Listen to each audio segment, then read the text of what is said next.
Hello students, welcome to my YouTube channel.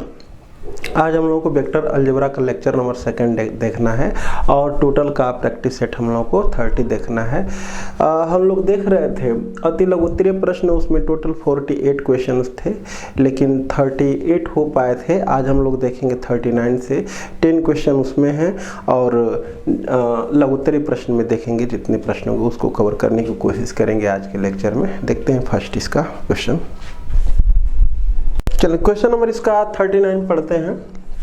कह रहा है दिखाइए कि दो सदिशों वेक्टर ए तथा वेक्टर बी के लिए सदैव a डॉट बी का mod less than or equal to mod of vector A into mod of vector B होता है।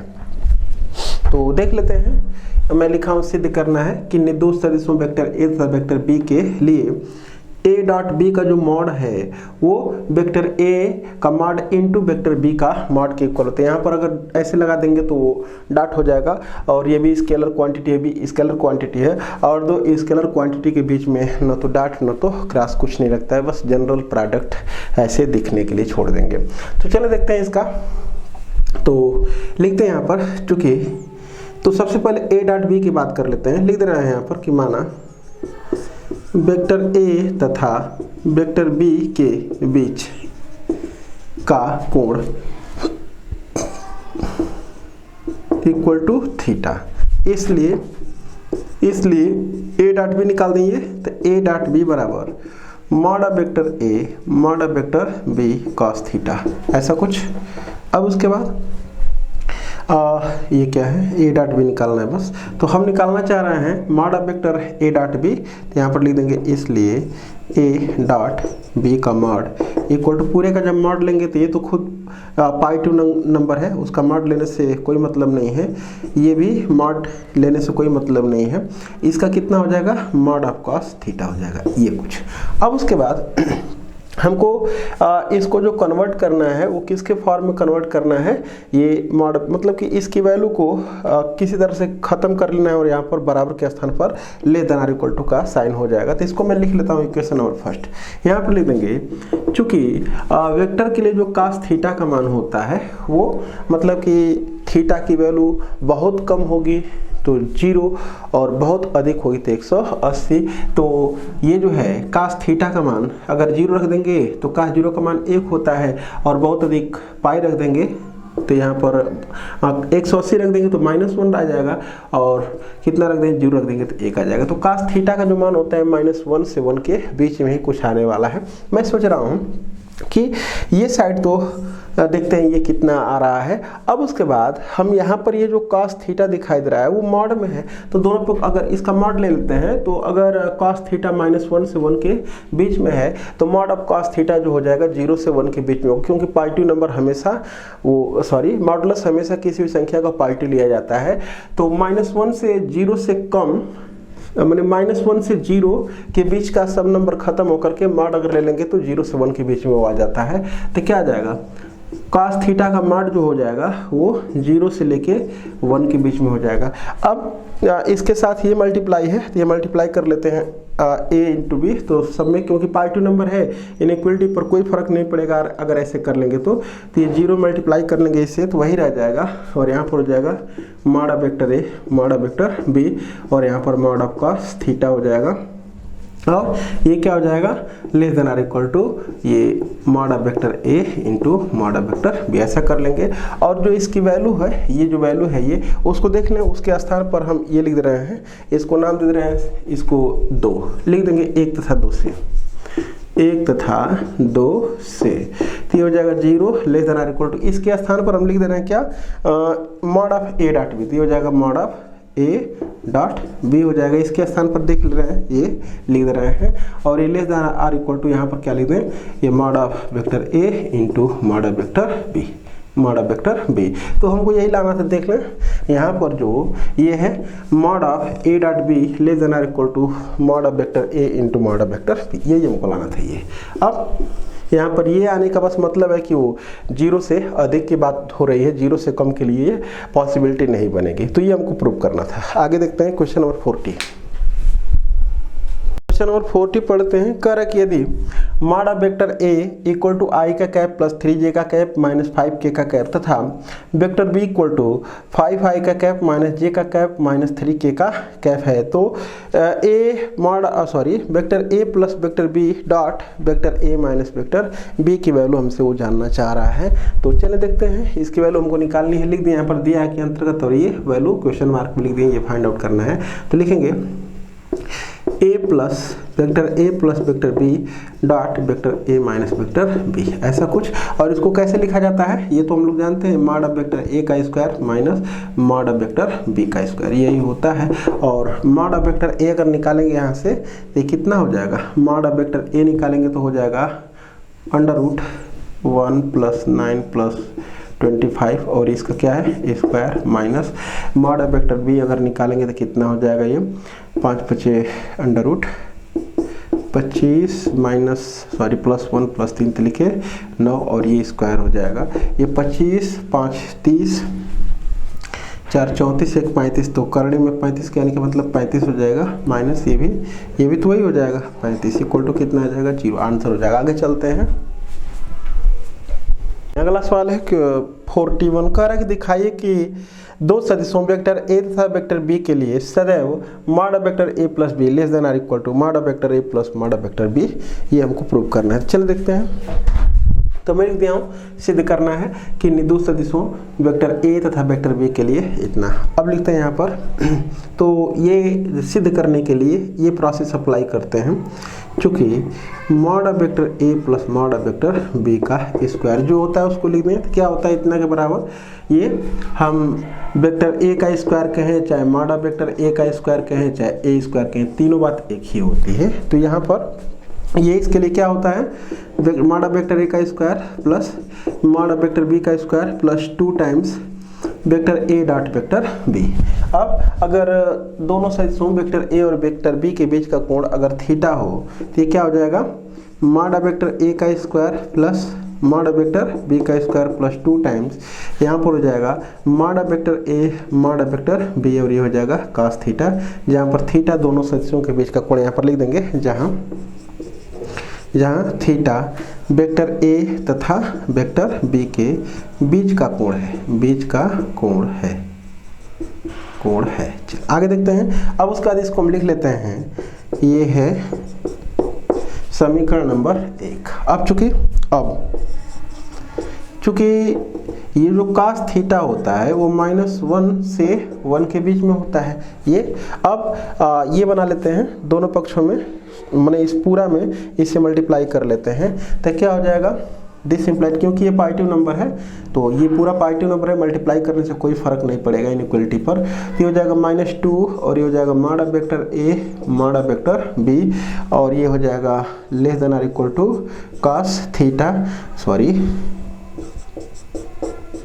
ये 2 टाइम्स भी छूट रहा है, ये हो जाएगा मॉड ऑफ वेक्टर बी और ये cos थीटा, और फिर यहाँ पर less than or equal to यहाँ पर हो जाएगा 2 times mod of vector A into mod of vector B. अब सब में ये वाला पोर्शन अगर जोड़ भी देंगे तो भी कोई फर्क पड़ने वाला नहीं है, कुछ जोड़ने घटाने से इनइक्वलिटी के चिन्ह पर कोई फर्क नहीं पड़ता है। तो this implied mod of vector A mod of vector A का square plus mod of vector B का square minus 2 times mod of vector A mod of vector B, और ये less than or equal to इसमें भी जोड़ दें तो क्या हो जाएगा मॉड ऑफ वेक्टर ए का square plus mod of vector B का स्क्वायर, और ये -2 टाइम्स, माइनस नहीं प्लस है ना, +2 mod of vector A mod of vector B, और ये cos थीटा, फिर यहाँ पर less than or equal to A square mod of vector A का square plus mod of vector B का स्क्वायर, और ये +2 times mod of vector A mod of vector B.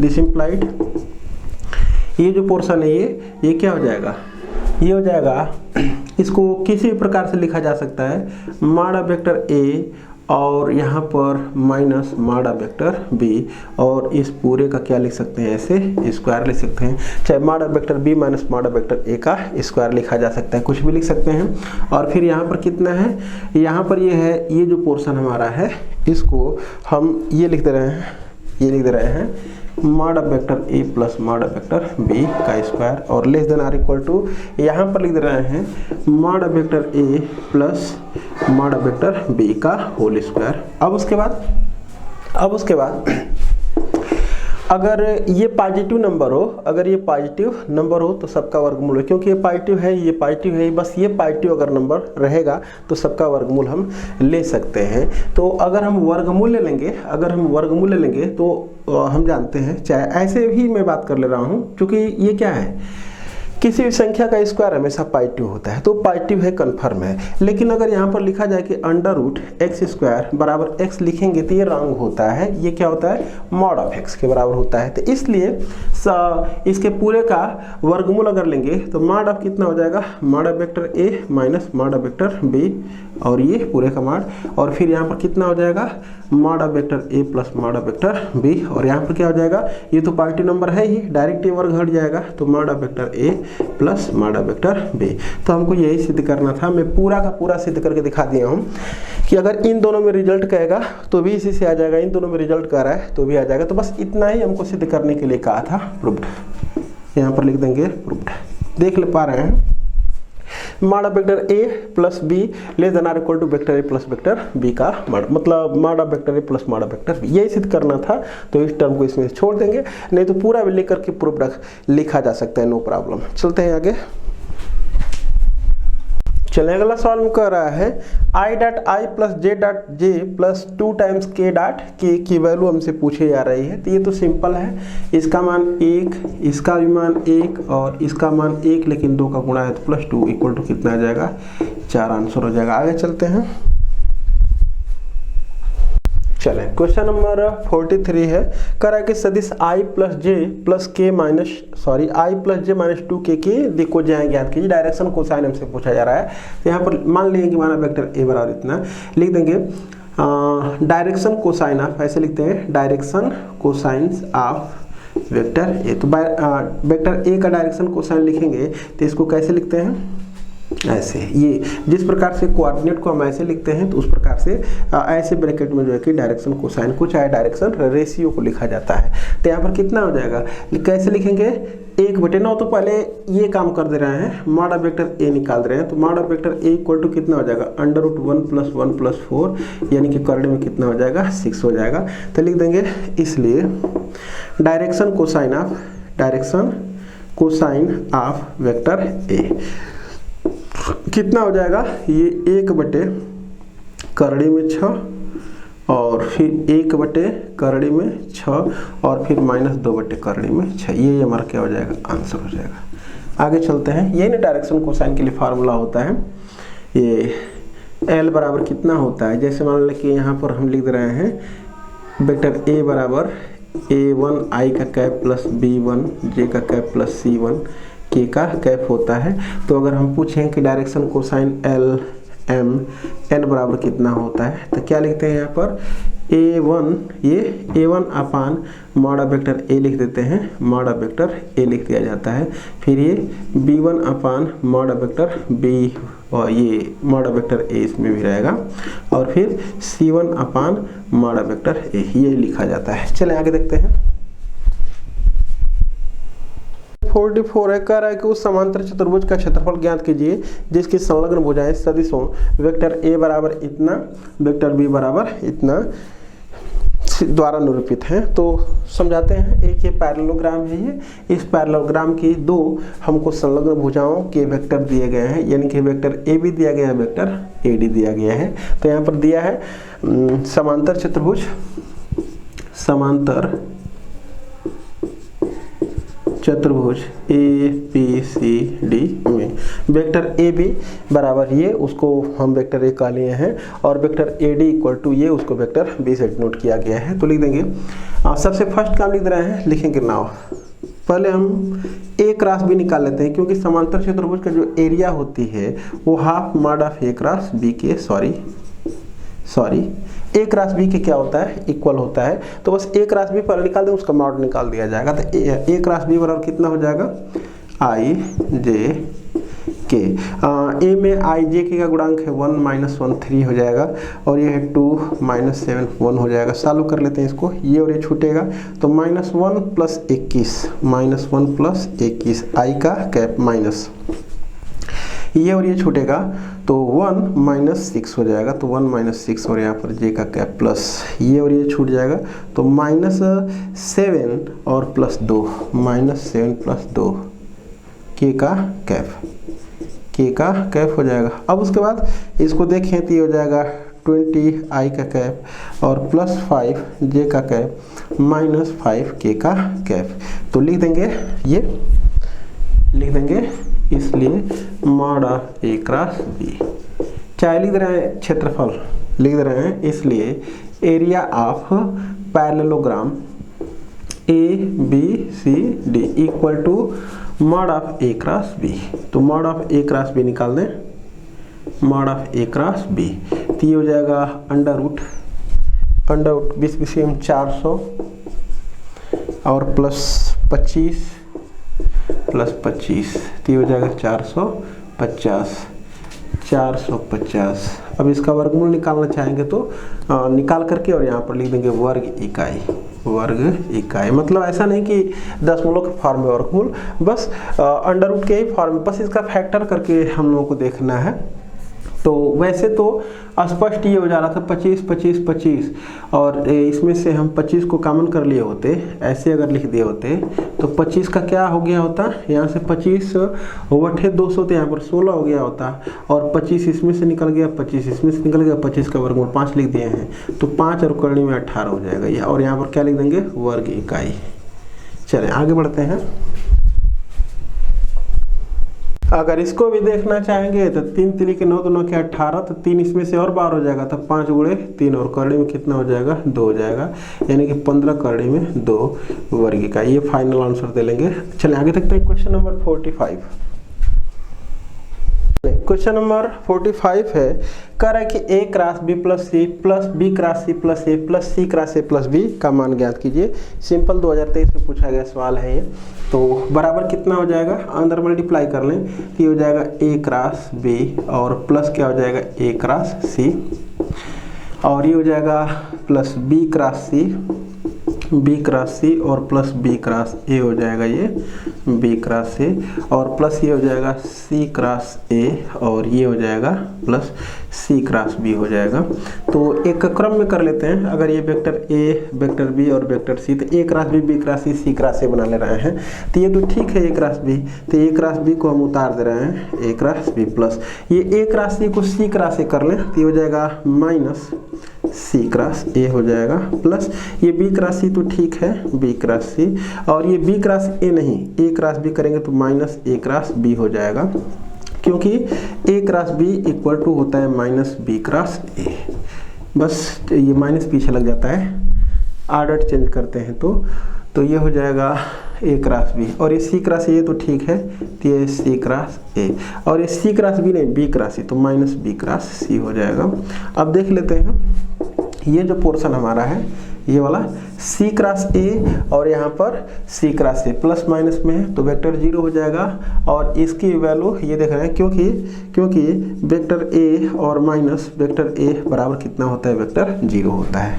तो इसलिए ये देख पा रहे हैं कि ये a क्रॉस b यहाँ पर पॉजिटिव है और a क्रॉस b यहाँ पर निगेटिव है तो इसका मान वेक्टर 0 हो जाएगा, वेक्टर 0 और ये देख पा रहे हैं इसका भी मान वेक्टर 0 हो जाएगा और फिर ये देख रहे हैं इसका भी मान वेक्टर 0 हो जाएगा, ये हो जाएगा वेक्टर 0। जब वेक्टर 0 को 3 बार जोड़ेंगे तो वेक्टर 0, तो ये हमारा आंसर हो जाएगा। हमेशा ये छोड़ेंगे नहीं, 0 अगर लिख देंगे तो गलत हो जाएगा। क्या इसका आंसर हो जाएगा वेक्टर 0। आगे चलते हैं।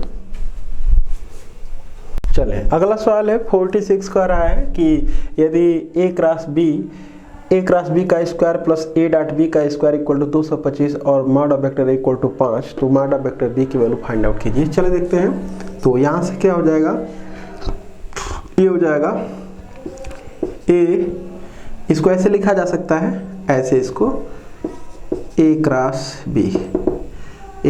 b के मॉड का स्क्वायर भी कर सकते हैं, नो प्रॉब्लम, क्योंकि अगर ऐसे लिखा गया एक्स स्क्वायर तो इसको मॉड ऑफ एक्स स्क्वायर भी लिख देंगे, नो प्रॉब्लम, दोनों बात एक ही है। तो हो जाएगा इसको ऐसे और वेक्टर में ऐसे ही लिखा जाता है और ये क्या हो जाएगा, mod of A dot B का स्क्वायर इक्वल टू 225। तो यहाँ से आ जाएगा ए क्रॉस बी का मॉड जो होता है कितना के बराबर होता है, ये होता है mod of vector A mod of vector B और ये साइन थीटा। एन का कैप इसमें से गायब हो जाता है और यहाँ पर क्या है स्क्वायर लिखा हुआ है, तो यहाँ पर हम स्क्वायर कर देंगे, स्क्वायर स्क्वायर तो साइन स्क्वायर थीटा हो जाएगा और प्लस इसका क्या हो जाएगा mod of vector A square mod of vector B square cos square theta हो जाएगा और इक्वल टू 225 है। इसमें से ये वाला पोर्शन बाहर निकल जाएगा, तो ये हो जाएगा मॉड ऑफ वेक्टर ए का square mod of vector B का square sine square theta plus cos square theta sine square theta plus cos square theta equal 225। यहाँ से आ जाएगा इसका मान 1, तो कितना आ जाएगा ये बराबर 15 15 m 225, तो ये क्या आ जाएगा 15 आ जाएगा। दोनों पक्षों का वर्गमूल ले लिए हैं। मॉड ऑफ वेक्टर ए का मान 5 रख दे रहे हैं, तो यहाँ पर रख देंगे 5 और mod of vector B equal to 15, तो 5 3 जा 15 यानी कि mod of vector B equal to कितना आ जाएगा 3। ये हमारा आंसर हो जाएगा। आगे चलते हैं, चलिए देखते हैं अगला सवाल। कह रहा है कि सदिशों ए क्रॉस बी तथा बी क्रॉस ए के बीच का कोण ज्ञात कीजिए। तो ये कहीं आ भी चुका था, फिर एक बार बता दे रहे हैं, पूछा गया है, हमको लगाने के लिए कहा हुआ है। तो मैं मान लिया कि माना ए क्रॉस बी तथा बी क्रॉस ए के बीच का कोण कितना है, थीटा है, और दो सदिशों के बीच का कोण निकालने के लिए कास वाला फार्मूला अप्लाई कर लेते हैं। तो ये क्या हो जाएगा, लिखेंगे नाउ। अब चूंकि ए क्रॉस बी, ये A cross B dot B cross A equal to कितना हो जाएगा mod of A cross B mod of B cross A, और इनके बीच का कोण अगर थीटा है तो कॉस थीटा लिख देंगे। यहाँ पर वही थीटा हमको निकालना है। यहाँ पर ये जो पोर्शन हमारा है, ये इसको ऐसे लिखा जा सकता है माइनस ए क्रॉस बी। वैसे मैं बता दूं कि अगर दो वेक्टर हमारे पास हैं, अगर हमारे पास दो वेक्टर हैं ये, तो इनका ए क्रॉस बी अगर निकालेंगे तो ये ए क्रॉस बी दोनों जिस प्लेन में होते हैं दोनों वेक्टर उसके क्या होता है लंबवत होता है। तो बी क्रॉस से निकालेंगे तो बस उसकी डायरेक्शन क्या हो जाएगी चेंज हो जाएगी नीचे। इसका मतलब ए क्रॉस बी और बी क्रॉस ए के बीच का एंगल 180 अंश होता है। बस उसी को हमें लगा करके दिखा देना है। तो इसको लिख सकते हैं ए क्रॉस बी, और ये पहले से है और ये डॉट, इसको ए क्रॉस बी करेंगे तो पीछे क्या हो जाएगा माइनस हो जाएगा, तो यहाँ पर आ जाएगा A cross B equal to, ये तो कोई दिक्कत नहीं है क्योंकि मॉड के भीतर है, तो ए क्रॉस बी ये लिखा गया है मॉड ऑफ, तो इसको भी mod of A cross B लिख सकते हैं क्योंकि माइनस होगा बाहर लेकिन मॉड लगा हुए कोई फर्क नहीं पड़ेगा, और ये क्या हो जाएगा कॉस थीटा हो जाएगा। इसको अभी लिखने का तरीका बताए हैं कि अगर कहीं ए डॉट ए लिखा हो, चाहे मॉड ऑफ वेक्टर ए का स्क्वायर लिखा हो, चाहे सिर्फ वेक्टर ए का स्क्वायर लिखा हो, चाहे ए स्क्वायर लिखा हो, इसका सबका मीनिंग क्या होता है एक ही होता है। ऐसी डेफिनेशन बताई गई है। तो यहाँ पर हो जाएगा minus mod of A cross B का स्क्वायर इक्वल टू, ये भी तो वही है mod of A cross B, ये देख लें स्क्वायर, और ये हो जाएगा कास थीटा। तो ये वाला पोर्शन तो इससे खत्म हो जाएगा, तो कास थीटा इक्वल टू -1, तो यहाँ आ जाएगा कास थीटा इक्वल टू -1, और -1 कास में 180 अंश का मान होता है, तो यहाँ पर हो जाएगा कास 180, कास से कास को हटा लेंगे तो थीटा बराबर कितना आ जाएगा 180 अंश। ये हमारा आंसर हो जाएगा। ये पूछा जा रहा था। आगे चलते हैं, चलिए देखते हैं क्वेश्चन नंबर, ये लघुत्तरीय प्रश्न हम स्टार्ट कर दिए। लघुत्तरीय प्रश्न का क्वेश्चन नंबर फर्स्ट पढ़ते हैं। कह रहा है कि एक बल, ये 2018 में पूछा गया सवाल है, एक बल vector F equal to 4i cap plus 5j cap minus 3k का कैप, और ये कह रहा है कि किसी कण को, ये कोई भी कण है, उस कण को बिंदु A से, और A का कोऑर्डिनेट ये है 2 2 -2, और A से बिंदु B तक विस्थापित कर देता है, यानी कि इस बिंदु B का निर्देशांक ये दिया गया है। तो कह रहा है कि बल द्वारा किया गया कार्य ज्ञात कीजिए। तो हम जानते हैं कि जो कार्य होता है यहाँ पर कार्य को W से नोट कर दे रहे हैं वर्क डन से, तो क्या हो जाएगा एफ डॉट डी, मतलब कि जो बल होता है और डिस्प्लेसमेंट होता है, क्योंकि डिस्प्लेसमेंट भी क्या होती है, वेक्टर क्वांटिटी होती है और फोर्स भी वेक्टर क्वांटिटी होती है। तो क्या हो जाएगा, कार्य वर्क डन जो होता है एक स्केलर क्वांटिटी होती है, इसलिए सिर्फ W डिनोट कर देंगे। तो कार्य W इक्वल टू क्या लिख देंगे, फोर्स डॉट डिस्प्लेसमेंट, और डिस्प्लेसमेंट इक्वल टू कितना होगा यहाँ पर निकाल दिए, तो फार्मूला हो गया हमारा। तो यहाँ से लिख दे रहे हैं चूंकि ये डिस्प्लेसमेंट डी तो ए से बी तक विस्थापित किया है, तो हमको क्या निकालना पड़ेगा, वेक्टर ए बी निकालना पड़ेगा।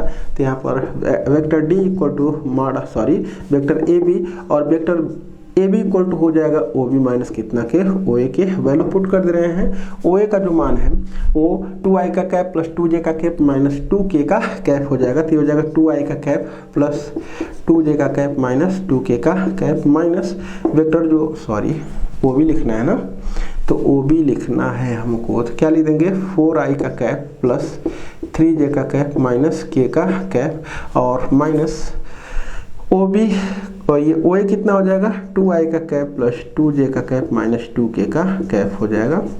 सॉल्व कर दें, 4 में से 2 जाएगा तो 2i का कैप, 3 में से 2 जाएगा तो प्लस j का कैप, और माइनस k में से यहाँ पर माइनस 2k घटेगा तो कितना हो जाएगा, प्लस k का कैप हो जाएगा।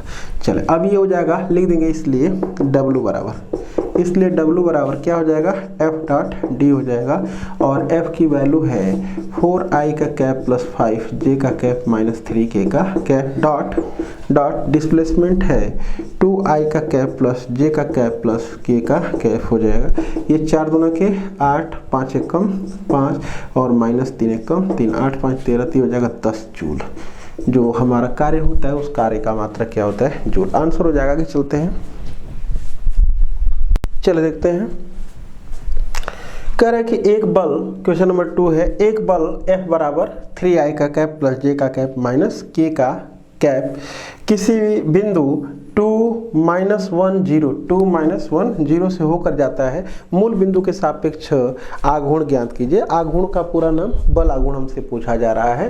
तो बल आघूर्ण जो होता है हमारा, जो बल आघूर्ण होता है, बल आघूर्ण जो होता है वो टाउ से डिनोट करते हैं ऐसे, और इक्वल टू होता है आर क्रॉस एफ। कितना होता है, आर क्रॉस एफ के बराबर होता है। तो फिर आर होता क्या है, तो यहाँ पर जो आर होता है हमारा, जो आर वो इसके रिस्पेक्ट में निकाला जा रहा है। तो इसका मतलब कि आर जो होता है ए बी के इक्वल, वेक्टर ए बी, इसके रिस्पेक्ट जो भी यहाँ पर पॉइंट दिया रहेगा तो यही हमसे पूछा जाता है। ये जो वेक्टर आर होता है कितना होता है, वेक्टर ए बी। तो vector A B equal to कितना हो जाएगा, ओ बी माइनस ओ ए के, बी का पोजीशन वेक्टर माइनस ए का पोजीशन वेक्टर, बी का पोजीशन वेक्टर है 2i का कैप माइनस j का कैप प्लस 0k का कैप है, और ये कितना है 0i का कैप प्लस 0j का कैप प्लस 0k का कैप। अब इसमें से ये घटाएंगे तो ये तो यही रह जाएगा 2i का कैप माइनस j का कैप और प्लस 0k का कैप। लिखना चाहेंगे तो लिख भी सकते हैं, तो लिख देंगे इसलिए टाउ, तो टाउ इक्वल टू कितना हो जाएगा, आर क्रॉस एफ हो जाएगा।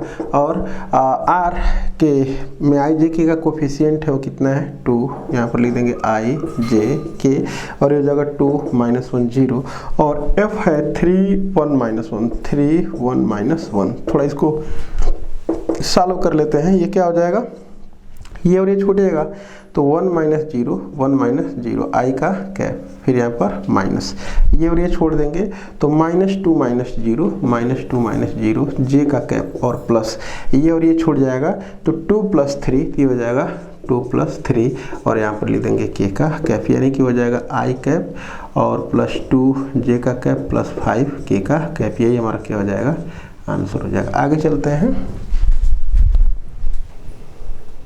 कह रहा है तीसरा सवाल में कि यदि वेक्टर ए बराबर 5i का कैप माइनस j का कैप माइनस 3k का कैप, और वेक्टर बी बराबर i कैप प्लस 3j का कैप माइनस 5k का कैप, तो दर्शाइए कि a plus B, vector a plus vector B और vector a minus vector B लंबवत है। तो इसका मतलब डॉट प्रोडक्ट निकाल देंगे, 0 आ जाएगा तो सिद्ध हो जाएगा। तो हमको यहाँ पर लेंगे क्या, लिखेंगे now, now a plus B पर निकाल दे रहे हैं और फिर उसके बाद a माइनस बी निकाल रहे हैं। तो a प्लस बी करेंगे तो 6i का कैप और प्लस 2j का कैप माइनस 8k का कैप हो जाएगा।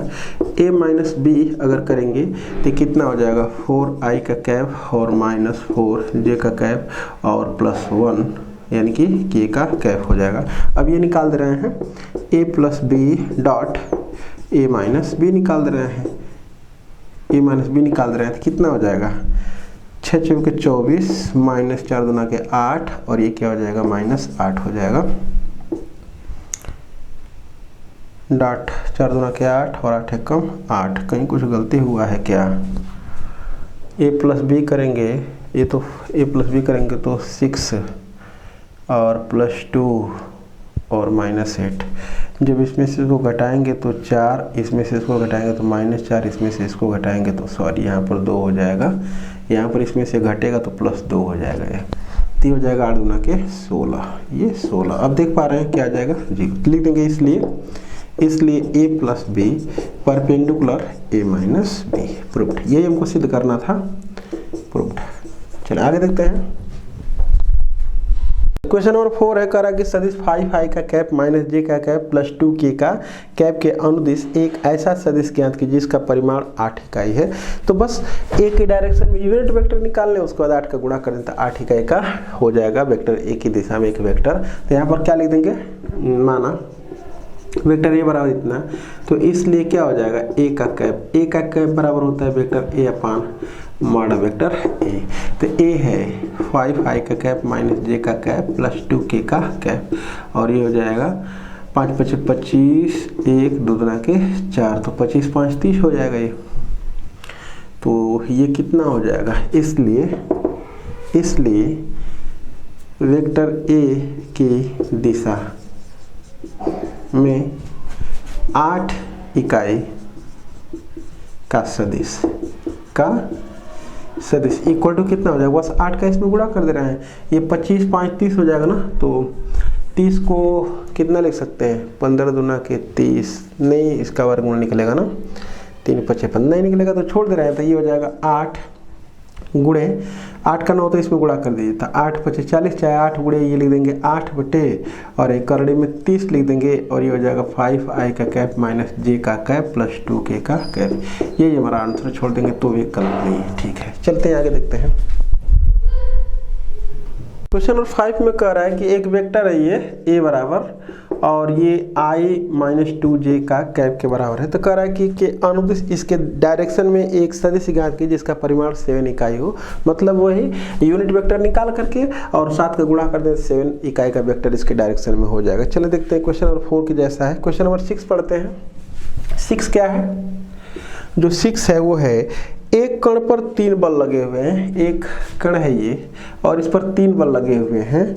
3 बल लगा हुआ है, एक बल ये है F1 और एक बल ये है वेक्टर F2 और एक बल ये है वेक्टर F3, ठीक। तो F1 बराबर है 2i का कैप, यहाँ पर मैं लिख दे रहा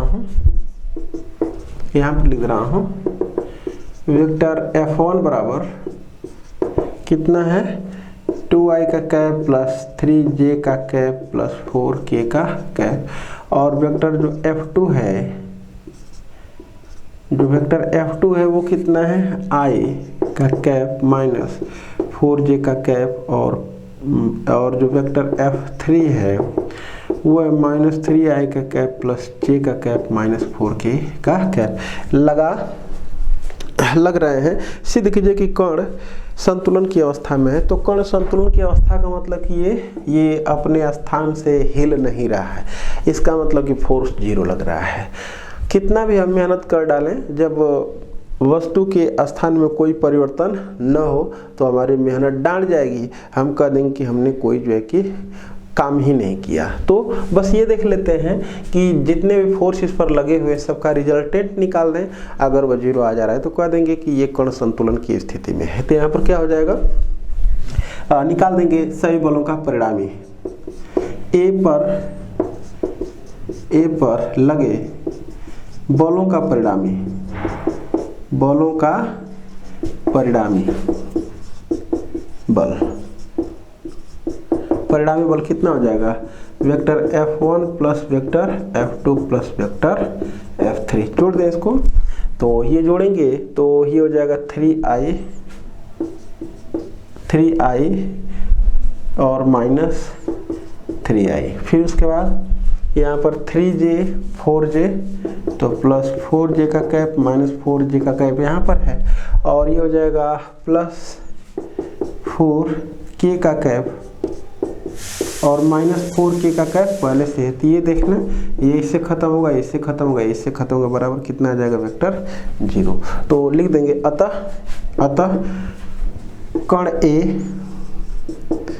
कण ए संतुलन की स्थिति में है, संतुलन की स्थिति में है। यहाँ पर लिख देंगे संतुलन की स्थिति में है। आगे देखते हैं, कह रहा है क्वेश्चन नंबर 7 में कि यदि वेक्टर ए एक इकाई सदिश है और मतलब वेक्टर ए एक इकाई सदिश का मतलब कि उस वेक्टर का मॉडुलस निकालेंगे तो 1 आएगा। और दूसरा चीज ये दिया हुआ है कि vector x minus vector A dot vector x plus vector A equal to 8। तो मॉड ऑफ वेक्टर x की वैल्यू हमसे जानना चाह रहा है। तो सब चीज को मैं लिख दिया है, ये दिया है और ये हमसे जानना चाह रहा है। तो लिख देंगे चूंकि क्या है यहाँ पर vector x minus vector a dot vector x plus vector a और इक्वल टू कितना है 8। इसको कैसे लिख सकते हैं, मॉड ऑफ वेक्टर x का square minus mod of vector a का स्क्वायर इक्वल टू 8। तो हो जाएगा वेक्टर x का स्क्वायर माइनस इसकी वैल्यू तो 1 है इक्वल टू 8 हो जाएगा। तो यहाँ से कितना आ जाएगा, mod of vector x equal to 8 और 1 9 हो जाएगा, ये 9 ये स्क्वायर है। तो इसका मतलब mod of vector x equal to plus minus यहाँ पर 3 लिख देंगे तो गलत हो जाएगा, क्योंकि मॉडुलस की वैल्यू कभी नेगेटिव नहीं आ सकती। तो सिर्फ हमको कितना लिखना है, 3, ये हमारा आंसर हो जाएगा। आगे चलते हैं,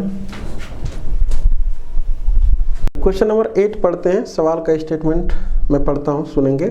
कह रहा है कि यदि त्रिभुज ABC, एक ये त्रिभुज है ABC की भुजा AC का मध्य बिंदु, ये भुजा AC उसका मिड पॉइंट E है,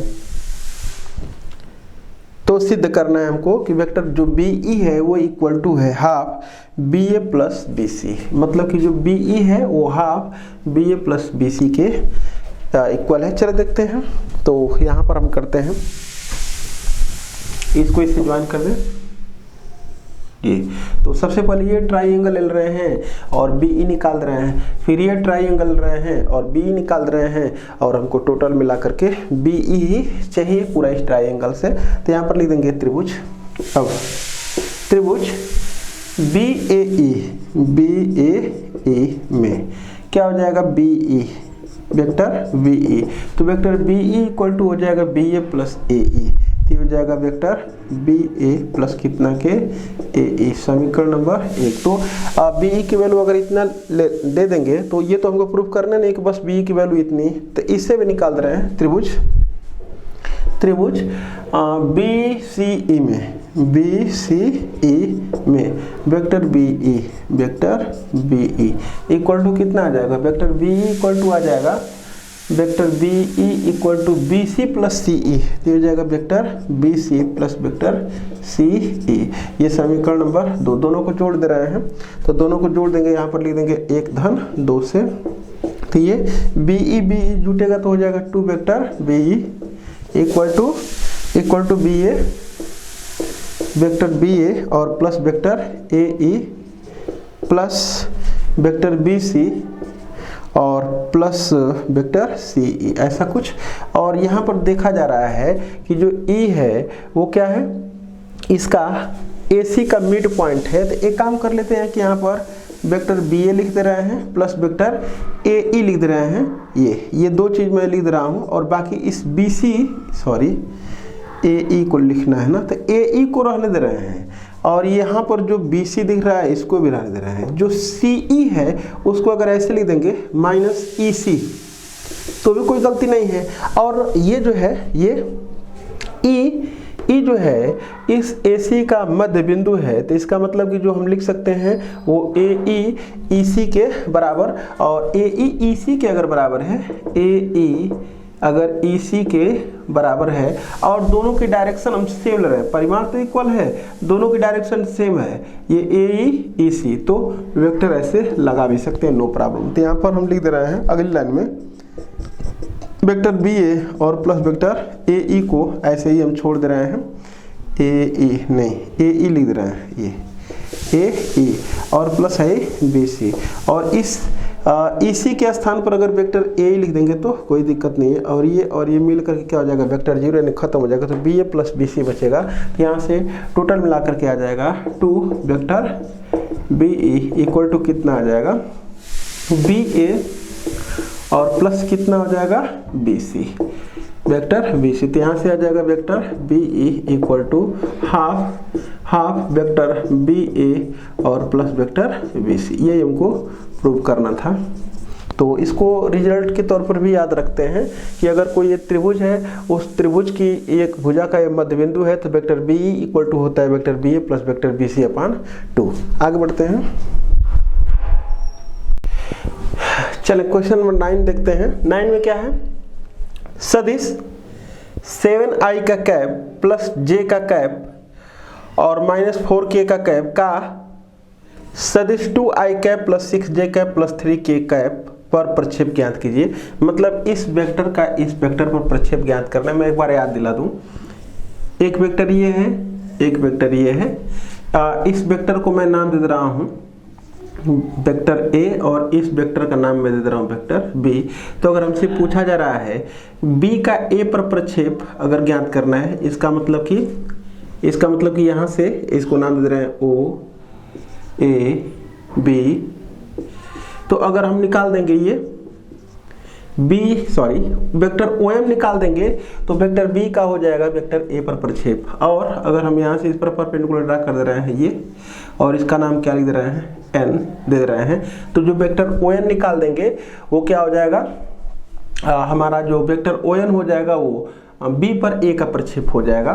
तो यहाँ पर अगर देखें हम ये वेक्टर OM नहीं सिर्फ OM, यहाँ पर ये जो OM हमारा हो जाएगा, ये OM वो क्या हो जाएगा, वेक्टर B का वेक्टर A पर प्रक्षेप हो जाएगा। तो यहाँ पर दोनों ही केस में अगर हमको निकालना हो, OM निकालना हो चाहे ON निकालना हो, तो इन दोनों ही केस में पहले क्या निकालते हैं, A डॉट B निकालते हैं, और जिस पर प्रक्षेप निकालना हो, तो OM किस पर प्रक्षेप है, A पर है, तो जिस पर प्रक्षेप होता है उसी के मॉड से भाग कर देते हैं।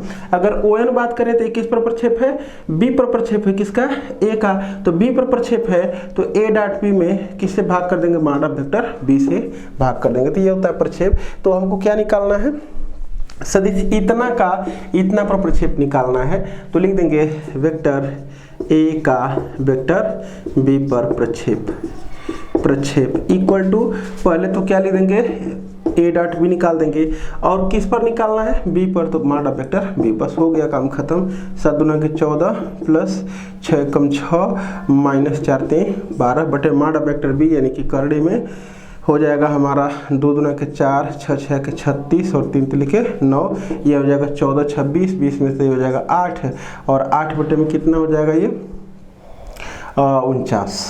49 मतलब 7, ये हमारा आंसर हो जाएगा। आगे चलते हैं,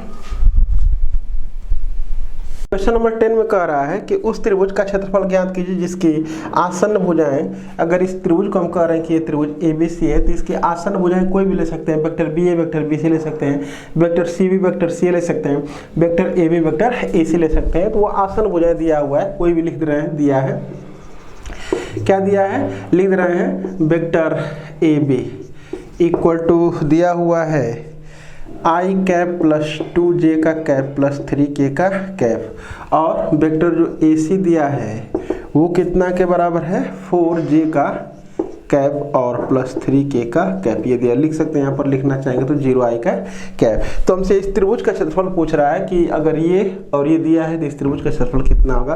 तो लिख देंगे, इसलिए area of triangle ABC equal to क्या होता है, हाफ, और यहाँ पर mod of AB cross AC होता है। तो अब उसके बाद क्या करते हैं कि AB क्रॉस AC यहाँ पर निकालना चाहे तो निकाल लें।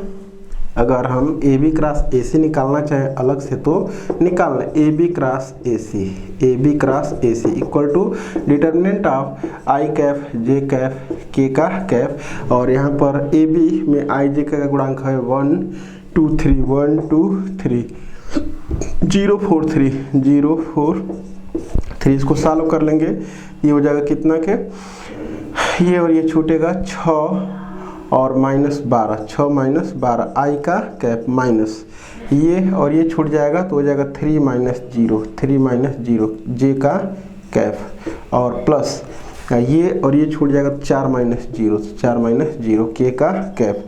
इसको सॉल्व कर देंगे तो -6 आई का कैप -3 जे का कैप और +4 के का कैप। तो यहाँ से निकाल देंगे। अब ये भी निकालना चाहें तो निकाल सकते हैं, लिख देंगे इसलिए area of triangle A B C equal to half. ये मॉड निकालेंगे इसका तो कितना हो जाएगा 6 6 के 36 और +3 3 के 9 और +4 4 के 16, यानी 1/2 और ये हो जाएगा 30 10 40 10 50 52 और 60 1 61 वर्ग का यहाँ पर लिख देंगे, वर्ग का आंसर दे लेंगे। आगे चलते हैं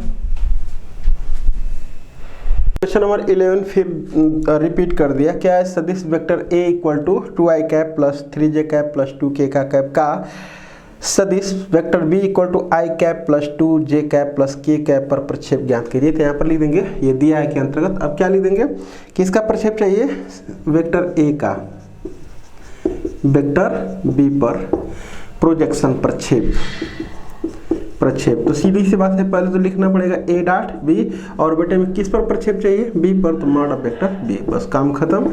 a डॉट b 2 + 3 × 6 + 2 = 2 और बटे में करड़ी में 1 4 1 इक्वल टू ये 6 4 10 और बटे में करड़ी में कितना आ जाएगा 6। आंसर देंगे। आगे चलते हैं। तो यहाँ पर क्वेश्चन नंबर 12 जो है उसको आप लगाएंगे। कह रहा है कि उस समांतर चतुर्भुज का क्षेत्रफल ज्ञात कीजिए जिसकी आसन्न भुजाएं, एक हमारा पैरेललोग्राम है ये, और इसकी जो दो आसन्न भुजाएं हैं वो दिया है i cap -2j cap plus 3k का कैप, ये दिया हुआ है। अगर इसको हम लिख देते हैं a b c d, तो वेक्टर ad दिया है और एक है वेक्टर ab इक्वल टू कितना -3i का कैप प्लस -2j का कैप प्लस k का कैप। तो अगर इसको क्षेत्रफल हमको बताना होगा तो area of parallelogram A B C D equal to कितना लिख देंगे, mod of A D cross A B. बस यही हमको निकालना है। तो हमें लग रहा है कि इसको निकालने में कोई प्रॉब्लम नहीं, पहले इसका क्रॉस प्रोडक्ट निकाल देंगे और फिर उसके बाद मॉडुलस ले लेंगे। चले देखते हैं क्वेश्चन नंबर 13 में भी वही दिया हुआ है, 13 में भी सेम है। कह रहा है कि उस समांतर चतुर्भुज का क्षेत्रफल ज्ञात कीजिए जिसकी संलग्न भुजाएं क्या है, 3i का कैप प्लस j का कैप प्लस 4k का कैप है, और ये है हमारा जो वो कितना है i - j का कैप प्लस k का कैप। तो इसका क्षेत्रफल पूछा जा रहा है, तो यानी कि AD दिया हुआ है वेक्टर और वेक्टर AB दिया हुआ है, तो समांतर चतुर्भुज का क्षेत्रफल कितना हो जाएगा, बस डायरेक्टली मॉड ऑफ क्या लिख देंगे AB क्रॉस AD, ये निकाल देना है। तो AB क्रॉस AD निकाले चाहे AD क्रॉस AB निकाले, मॉड निकालेंगे दोनों की वैल्यू सेम आएगी, तो ये घबराने की जरूरत नहीं है। अगला सवाल देखते हैं, क्वेश्चन नंबर 14 देखते हैं। कह रहा है कि यदि सदिश vector r equal to x i का कैप प्लस y j का कैप प्लस z k का कैप और एलिमेंट इसकी दिक्कोजाएं हैं, तो उसे देखिए कि l² plus m² plus n² equal to 1 होता है, हमको याद भी है। तो चलें हम निकाल लेते हैं l इक्वल टू, तो l बराबर कितना हो जाएगा, x upon under root x² plus y² plus z²। याद होगा अगर हमको l निकालना होता है तो क्या निकालते हैं, i का गुणांक अपान ये जो हमारा r होता है उसी का मॉडुलस, यही होता है। तो ये लिख दिए हम। फिर उसके बाद m निकालेंगे तो कितना हो जाएगा, y upon under root x² plus y² plus z²। अगर हम निकाल देंगे इसलिए, और ये n बराबर लिखेंगे तो हो जाएगा z upon under root x² plus y² plus z²। तो लिख देंगे 9। अब L square plus M square plus N square equal to, इसका वर्क कर दें तो हो जाएगा X square upon X square plus Y square plus Z square plus Y square upon X square plus Y square plus Z square और plus Z square upon X square plus Y square plus Z square, और सबका हर same है तो X square plus Y square plus Z square ऊपर वाले को जोड़ देंगे upon X square plus Y square plus Z square equal to 1 proved. आगे चलते हैं, चलिए क्वेश्चन नंबर 15 पढ़ते हैं। करा कि सदिश a प्लस बी और a minus B, vector a minus B में से प्रत्येक के लंबवत मात्रक सदिश ज्ञात कीजिए। इकाई सदिश ज्ञात करना है, और जहां a बराबर वेक्टर a बराबर ये है, वेक्टर b बराबर ये है। तो हम जानते हैं कि अगर हमारे पास दो वेक्टर हैं, वेक्टर a है और वेक्टर b है, तो जो दोनों के लंबवत सदिश होता है वो a क्रॉस b लिया जाता है, और दोनों के लंबवत जो इकाई सदिश लिया जाता है वो इसी में इसके मॉडुलस से क्या कर लिया जाता है, भाग कर लिया जाता है। तो फिर a प्लस बी और a माइनस बी दो वेक्टर हैं, तो हम यहाँ पर अगर लेट कर लें, लेट c बराबर vector a plus vector b, और वेक्टर a प्लस बी का मान निकाल दें तो हो जाएगा 2i का कैप प्लस 3j का कैप और प्लस 4k का कैप, और जो वेक्टर d है उसको हम मान रहे हैं vector a minus vector b, तो ये हो जाएगा 0i का कैप और ये हो जाएगा -j का कैप और ये हो जाएगा -2k का कैप। तो इस c और d दोनों के लंबवत हमको इकाई सदिश चाहिए, तो लिख देंगे इसलिए c क्रॉस d पर निकाल देते हैं, तो c क्रॉस d क्योंकि हमको ये चाहिए तो c क्रॉस d निकालने के लिए लिख देंगे i j k, और c का कोफिशिएंट है 2 3 4 और ये है 0 -1 -2। और ये भी हम ध्यान दिला दें कि प्लस माइनस कुछ भी यहाँ पर लिख सकते हैं, नो प्रॉब्लम, लेकिन इन जनरल पॉजिटिव आंसर दे लिया जाता है। तो यहाँ पर सी क्रॉस अगर सॉल्व करेंगे तो हो जाएगा यहाँ पर ये और ये छूटेगा तो -6 + 4 i का कैप माइनस ये और ये छोड़ लेंगे तो -4 -0 j का कैप प्लस ये और ये छोड़ लेंगे तो -2 -0 k का कैप, यानी कि हो जाएगा -2i का कैप और प्लस 4 j का कैप -2 k का कैप, ये निकाल दिए हम। तो लिख देंगे इसलिए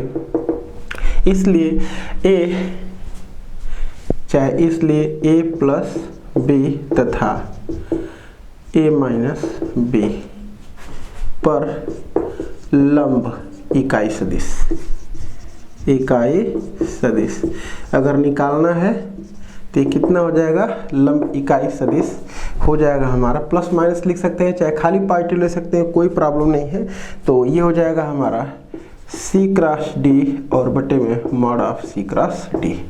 तो c क्रॉस d की वैल्यू मैं निकाल चुका हूँ, -2i का कैप प्लस 4 j का कैप -2k का कैप और अपान √4 16 और 2 गुना के 4, तो करनी में 24 लिख देंगे, आंसर हो जाएगा। आगे चलते हैं, क्वेश्चन नंबर 16 देखते हैं। कह रहा है कि बिंदुओं a b c d के स्थित सदिश क्रमशः a का जो स्थित सदिश है i + j + k का कैप है, और b का पोजीशन वेक्टर है 2i कैप + 3j कैप और 0k कैप में अपने से मिला लिया हूँ, और जो c का स्थित सदिश है वो 3i cap + 5j cap -2k का कैप, और जो d है उसका स्थित सदिश है -j कैप + k का है, मैं इसमें 0i का कैप में मिला दिया हूँ। और पोजीशन वेक्टर को कुछ इसी प्रकार से लिखा जाता है, a के पोजीशन वेक्टर को वेक्टर o से, b के पोजीशन वेक्टर को वेक्टर ob से, तो इसलिए मैं सब नोटेशन दे दिया हूँ। क्या पूछा जा रहा है हमसे पूछा जा रहा है, तो ये सिद्ध कीजिए कि AB और CD समांतर है। हमको सिद्ध करना है AB और CD समांतर है, तो AB और CD निकालेंगे तो पता चल जाएगा। तो यहाँ पर लिखेंगे नाउ अब वेक्टर AB, तो वेक्टर AB निकाल दें, मैंने हमको ये सिद्ध करने के लिए कह रहा है, जैसे ये हमारे पास 4 पॉइंट्स थे ऐसे, ये इसको मिला करके अगर हम ये चतुर्भुज वगैरह बना लेते हैं ये, तो हमको सिद्ध करना है कि ये इसके क्या है, पैरेलल है। तो वो उसके पैरेलल दिखाने के लिए हम दोनों भुजाओं को पैरेलल दिखाने के लिए वेक्टर ए बी निकाल देंगे। अगर हमको सिद्ध करना है कि ए बी जो है सी डी के पैरेलल, तो हमको निकालना पड़ेगा वेक्टर ए बी बराबर lambda times vector C D के फॉर्म में कुछ रिजल्ट लाना पड़ेगा समांतर दिखाने के लिए। तो वेक्टर ए बी निकाल लेते हैं पहले। तो ए बी कितना हो जाएगा, यही है ए बी, तो ए बी बराबर हो जाएगा ओ बी माइनस ओ ए, ओ बी माइनस ओ ए के, यानी कि इसमें से ए जाएगा तो हो जाएगा आई कैप और ये प्लस 2j का कैप और ये माइनस के का कैप हो जाएगा। ए बी और सी डी लाना है, देख लेते हैं एक बार। ए बी और किसके बारे में चेकिंग करनी है, सी डी, तो यहाँ पर वेक्टर सी डी निकाल दे रहे हैं, तो vector C D equal to हो जाएगा ओ डी माइनस ओ सी के, तो ओ डी माइनस ओ सी यानी कि इसमें से घटाएंगे तो माइनस 3i का कैप हो जाएगा और इसमें से इसको घटाएंगे तो हो जाएगा माइनस 6j का कैप और इसमें से इसको घटाएंगे तो हो जाएगा प्लस 3k का कैप। इसमें से माइनस 3 को चाहे तो बाहर कर सकते हैं, तो माइनस 3 को बाहर करने तो हो जाएगा आई कैप प्लस 2j का कैप और माइनस k का कैप। तो यहाँ पर लिख देंगे समीकरण नंबर, इसको 1 कह लेंगे और इसको 2 कह लेंगे। अब उसके बाद रिजल्ट यहाँ पर क्या हो जाएगा, 1 तथा 2 से ये देख पा रहे हैं कि जो वेक्टर सी डी है वो -3 टाइम्स ये जो वैल्यू है वो कितना के बराबर है, वेक्टर ए बी, तो यह हो जाएगा वेक्टर ए बी।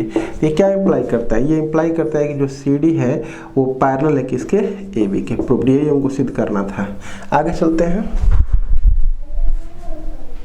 चलिए क्वेश्चन नंबर 17 में कह रहा है कि यदि वेक्टर ए बराबर 2i cap plus 5j cap plus 3k का कैप और वेक्टर बी बराबर है 3i का कैप प्लस 3j का कैप प्लस 6k का कैप है और वेक्टर सी बराबर जो है वो 2i cap plus 7j cap plus 4k का कैप, तो a minus B cross C minus A का मान, इसकी वैल्यू हमसे पूछी जा रही है। तो वेरी सिंपल, a में से b को घटा लेंगे, यहाँ से निकाल लेंगे और c में से a को घटा लेंगे और इसका क्रॉस प्रोडक्ट कर देंगे ऐसे। तो ये मैं छोड़ रहा हूँ, आपको लगाने के लिए लगा लेंगे। आगे चलते हैं क्वेश्चन नंबर 18।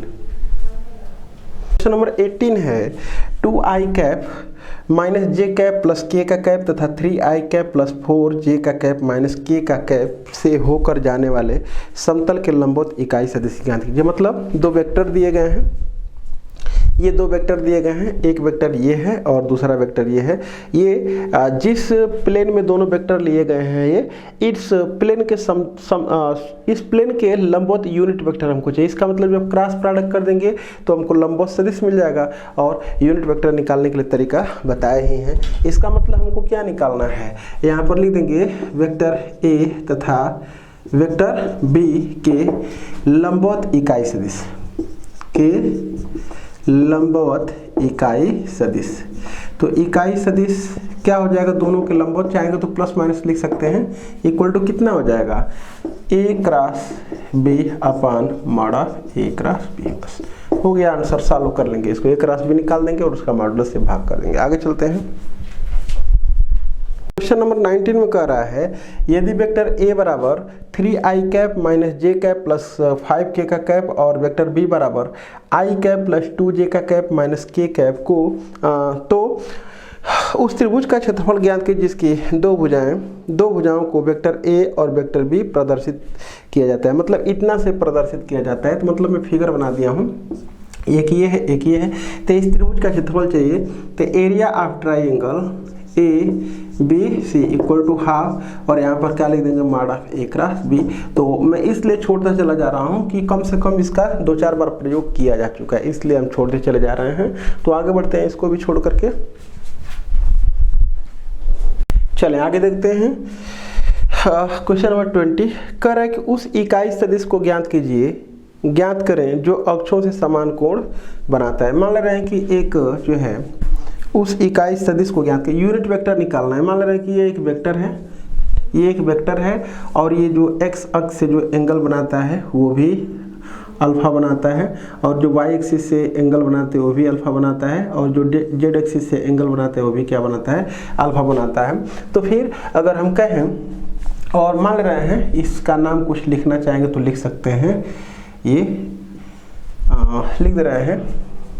अच्छा है, बस कर क्या ले रहे हैं कि एलिमेंट का मान निकाल रहे हैं, इस वेक्टर की डायरेक्शन कोसाइन लिख रहे हैं और डायरेक्शन कोसाइन के साथ आई जे के लगा करके लिख देंगे तो वो यूनिट वेक्टर ही होता है। तो यहाँ पर सबसे पहले हम निकाल लेते हैं क्या, एलिमेंट। तो ये हो जाता है, चूंकि एल बराबर क्या होता है, चूंकि एल बराबर कितना होता है, एल बराबर होता है कास अल्फा एल, m बराबर भी कितना हो जाएगा कास अल्फा, और n बराबर भी कितना हो जाएगा कास अल्फा हो जाएगा।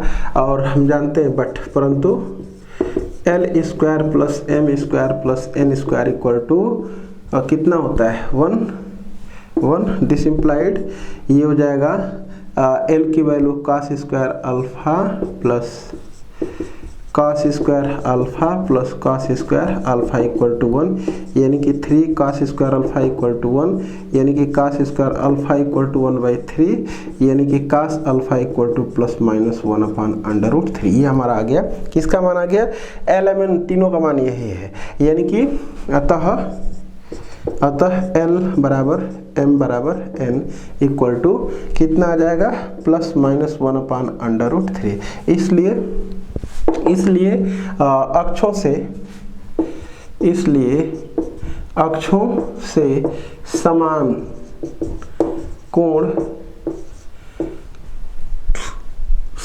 कोण बनाने वाले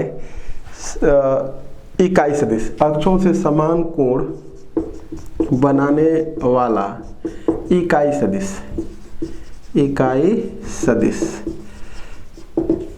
कितना हो जाएगा, बस आई के साथ एलएमएन लिख देंगे, वो यूनिट वेक्टर ही होता है। तो क्या हो जाएगा यहाँ पर प्लस माइनस 1/√3 आई का कैप प्लस माइनस 1/√3 जे का कैप प्लस माइनस 1/√3 के का कैप। ये यूनिट वेक्टर ही है, इसका मापांक निकाल करके देखेंगे तो 1 ही आएगा। यूनिट वेक्टर का मापांक कितना होता है 1 होता है। तो जब किसी भी आई जे का गुणांक, आई जे के कैप का जो गुणांक होता है वो डायरेक्शन कोसाइन होते हैं, तो उस कंडीशन में वो यूनिट वेक्टर ही होता है। आगे चलते हैं।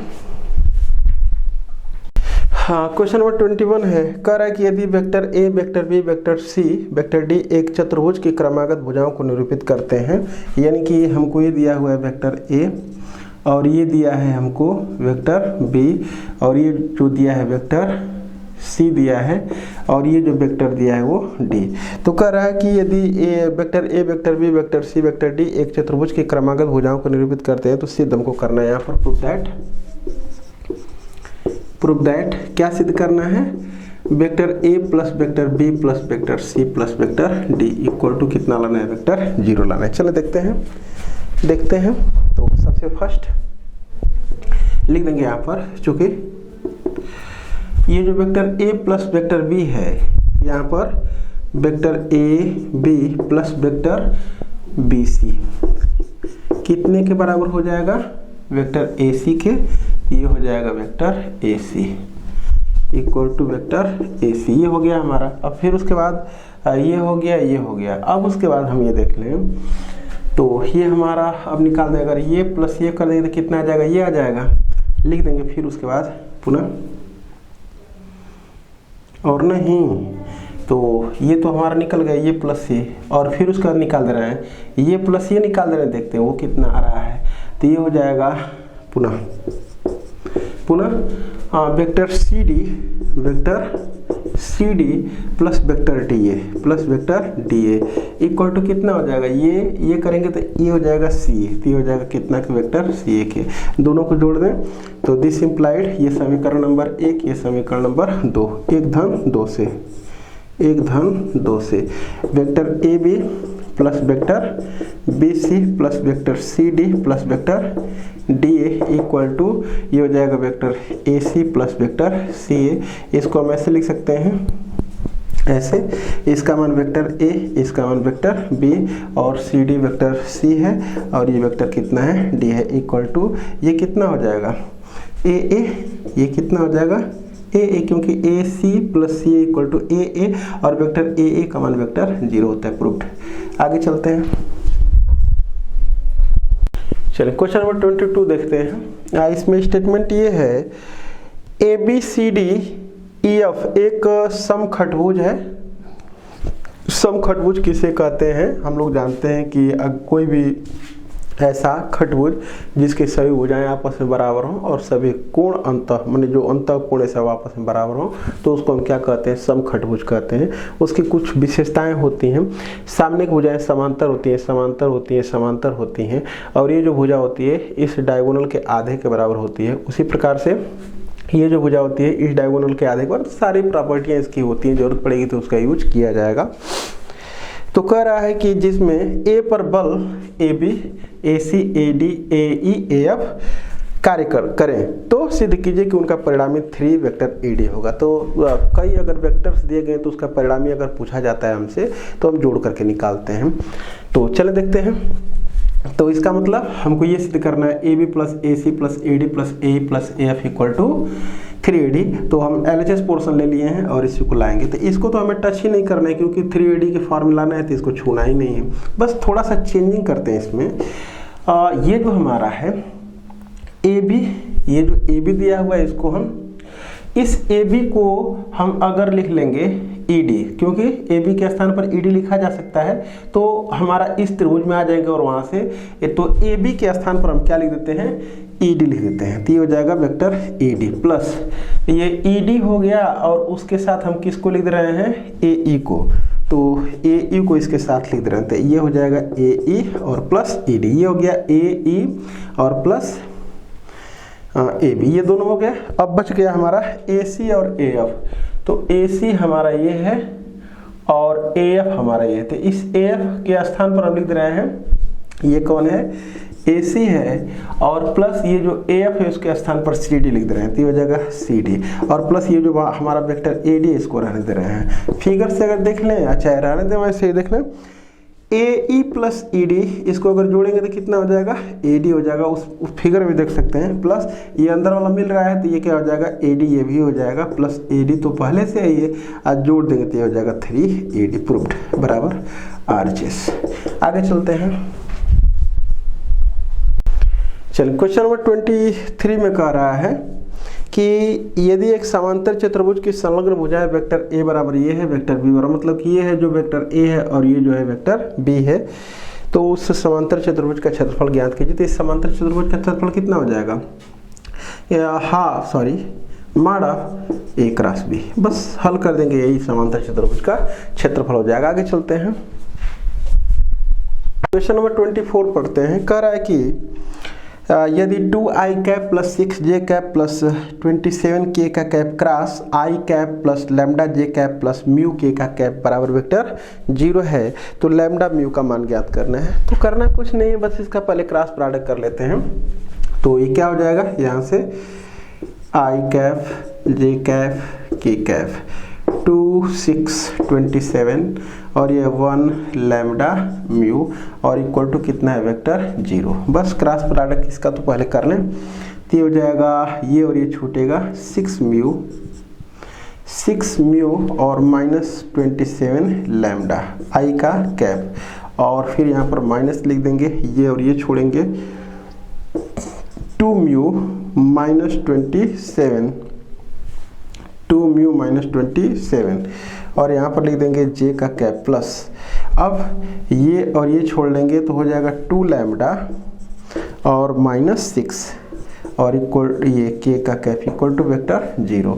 और ये जो होते हैं वेक्टर आई कैप जे कैप के कैप वो कोप्लानर नहीं होते, नॉन कोप्लानर होते हैं। तो जब कोई जो है कि ऐसे लिखा गया है कुछ नॉन कोप्लानर वेक्टर है और उनको लीनियर कॉम्बिनेशन के फॉर्म में लिखा गया है। लीनियर कॉम्बिनेशन क्या होता है, अगर ये vector A vector B vector C कई वेक्टर्स हों, चाहे ऐसे ले रहे हैं, ऐसे vector A1 vector A2 vector A3 and so on dot dot dot vector AN और इनके करेस्पॉन्डिंग स्केलर्स ले लिए जा रहे हैं x1 x2 x3 and so on dot dot dot xn। तो इनका जो लीनियर कॉम्बिनेशन होता है वो क्या होता है, x1 vector A1 plus x2 vector A2 plus x3 vector A3 plus dot dot dot plus xn vector AN, इसी को कहते हैं लीनियर कॉम्बिनेशन। तो ये हमारे पास जो है वो क्या है, लीनियर कॉम्बिनेशन वो 0 के बराबर है। और ये जो i j k का कैप है वो क्या है, नॉन कोप्लानर, वो तो थ्री डायमेंशन बनाते हैं। तो नॉन कोप्लानर मतलब कि एक प्लेन में नहीं होते हैं। उस कंडीशन में सभी ये जो वेक्टर्स होते हैं उनके कोफिशिएंट 0 के बराबर होते हैं, ऐसा थ्योरम भी बताया गया है। तो क्या लिख लेंगे इनको, दिस इम्प्लाइड क्या लिख देंगे, 6 म्यू -27 लैम्डा इक्वल टू 0। यहाँ से आ जाएगा हमारा ये माइनस के साथ लिख लें, ये वाला चाहे छोड़ देंगे तो, क्योंकि इधर तो 0 है ना, तो हो जाएगा 2 म्यू -27 इक्वल टू 0। यहाँ से आ जाएगा 2 लैम्डा -6 इक्वल टू 0। तो ये 1, ये 2 और ये 3। तो दो ही अज्ञात राशियां हैं लैम्डा और म्यू, तो हम ले रहे हैं यहीं से सॉल्व कर लेंगे तो भी हो जाएगा। तो म्यू बराबर कितना आ जाएगा 27/2 आ जाएगा और लैम्डा बराबर कितना आ जाएगा 3। यही हमारा आंसर हो जाएगा। ठीक है, वो अगर ये देखना चाह रहे हैं कि ये होगा भी कि नहीं, तो ये दोनों वैल्यू अगर इसको संतुष्ट कर देंगे तो ये होगा, अदरवाइज लैम्डा म्यू का कोई मान नहीं होगा। तो इसको थोड़ा चेक कर लेंगे तो बेटर रहेगा। तो यहाँ पर म्यू की वैल्यू कितनी है 27/2, तो 27/2 यहाँ पर रख देंगे तो हो जाएगा 6 × 27/2 और -27 और इंटू लैम्डा का मान कितना है 3। ये कितना हो जाएगा देख लें, 27 81 -81 सेटिस्फाई कर रहे थे, लैम्डा और म्यू का मान हो जाएगा। क्योंकि कभी कभी ऐसा भी हो सकता है कि लैम्डा म्यू का मान इसको संतुष्ट ही ना करे और आंसर दे दिए तो संतुष्ट नहीं करेगा, तो कह देंगे कि लैम्डा और म्यू का ऐसा कोई मान पॉसिबल नहीं है जो इसको सेटिस्फाई करता हो। आगे चलते हैं, चलिए क्वेश्चन नंबर 25 देखते हैं। कह रहा है कि मान लीजिए vector A, vector B, vector C, तीन सदिश इस प्रकार हैं कि mod of vector A equal to 3, mod of vector B equal to 4, mod of vector C equal to 5 तो हैं, और इनमें प्रत्येक अन्य दो सदिशों के योगफल पर लंब है। यानी कि अगर ये वेक्टर ए लेते हैं तो बी प्लस सी पर क्या है लंब है, यानी कि A dot B plus C equal to 0। अगर बी लेते हैं तो सी प्लस ए पर क्या है लंब है, यानी कि B dot C plus A equal to 0। और जो सी है वो ए प्लस बी पर लंब है, यानी कि C dot A plus B equal to 0। तो हमसे पूछ रहा है तब mod of A plus B plus C की वैल्यू फाइंड आउट कीजिए। चले देखते हैं। तो यहाँ पर ये सॉल्व करने का तरीका होता है, mod of vector A plus vector B plus vector C का स्क्वायर निकाल दें। तो इसका क्या होता है square, mod of vector A का square formula, mod of vector B का square plus mod of vector C का square plus 2 times A dot B plus B dot C plus C dot A, ये होता है formula.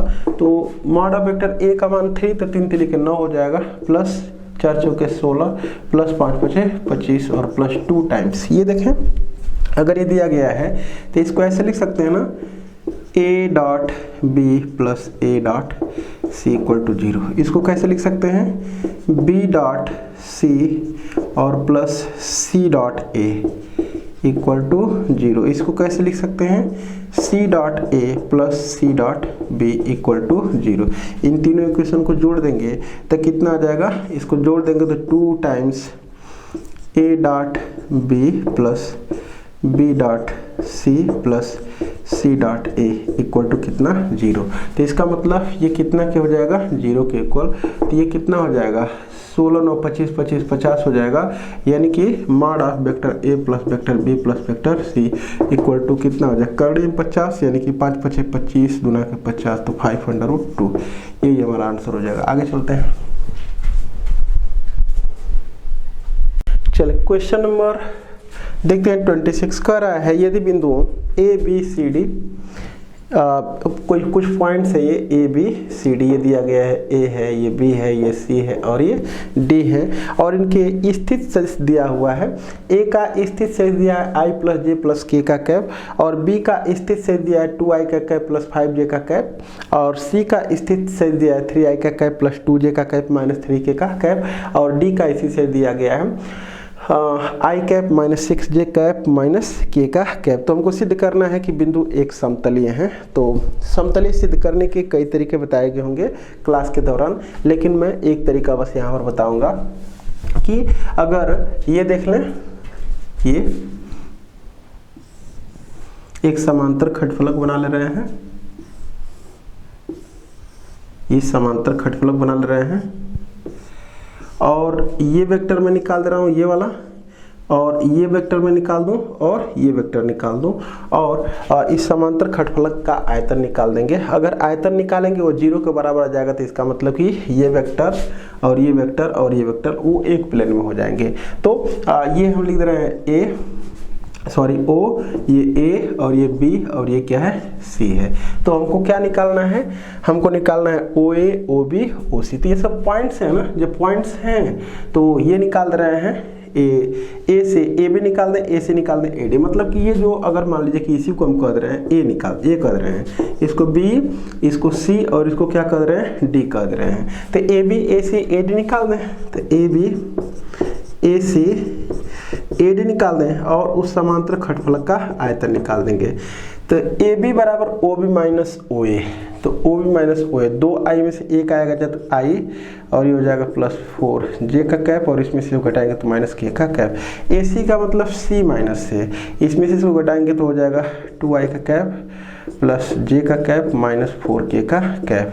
और फिर उसके बाद d माइनस ए, यानी कि ये खत्म हो जाएगा 0i का कैप और ये हो जाएगा -7j का कैप और इसमें से इसको घटाएंगे तो कितना हो जाएगा -2k का कैप। अब उसके बाद इस समांतर खंडफलक का जो आयतन होता है वो कितना होता है, ये आयतन होता है जो, चाहे हम ये निकाल दें, ये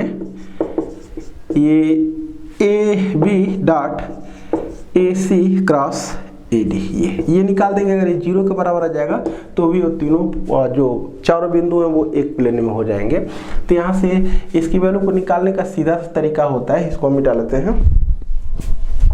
सीधा तरीका होता है उसको सॉल्व करने का कि एक डिटरमिनेंट बना लेंगे और ए बी के आई जे के का गुणांक 1 4 -1 1 4 -1 और ए सी के 2 1 -4 2 1 -4 और ए डी का 0 -7 0 -7 और ये हो जाएगा -2। इसी को सॉल्व कर देंगे, अगर 0 आ जाएगा चारों बिंदु एक प्लेन में हो जाएंगे। चलिए देखते हैं।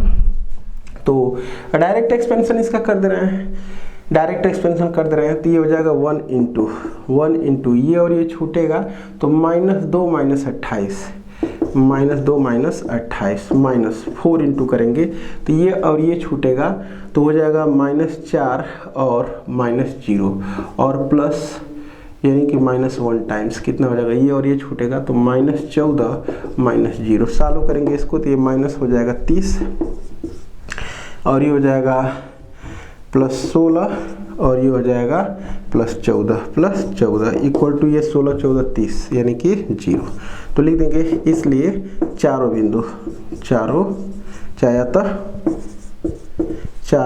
बिंदु ए बी सी डी क्या है, एक समतलीय है। आगे चलते हैं, और भी तरीके होते हैं।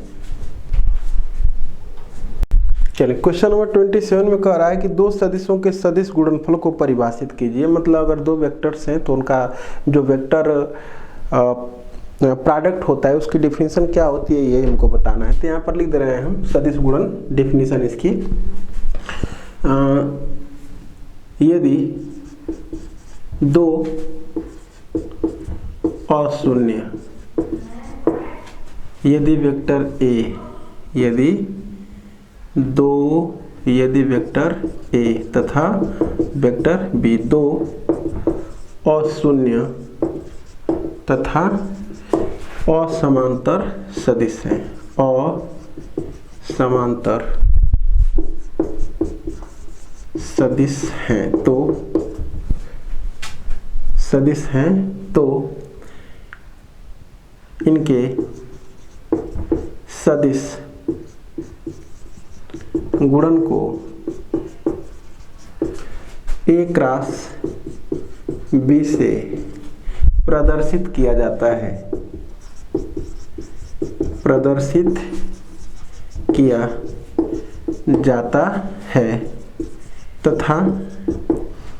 तथा निम्नवत परिभाषित